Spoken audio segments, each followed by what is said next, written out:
बीड प्रकरणामध्ये धनंजय मुंडेंचा तातडीने राजीनामा घ्या अशी मागणी अंजली दमानिया यांनी उपमुख्यमंत्री अजित पवार यांच्याकडे केली आहे। तसंच राजीनामा न घेतल्यास थेट कोर्टात जाण्याचा इशाराही दमानिया यांनी दिलाय।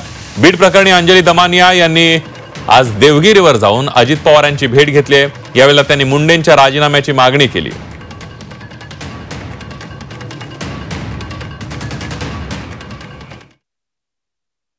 ते सगळेच्या सगळे पुरावे घेऊन मी त्यांना भेटायला गेले।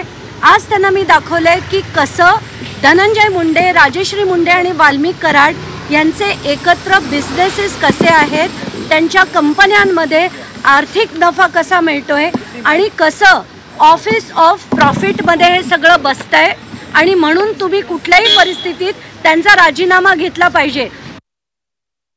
एक तर हा कॉग्निझेबल ऑफेन्स आहे आणि इलेक्शन कमिशननी जर ठरवलं तर त्यांचं मंत्रिपदच काय, त्यांची आमदारकी सुद्धा रद्द होईल आणि हे होताना मला दिसतंय।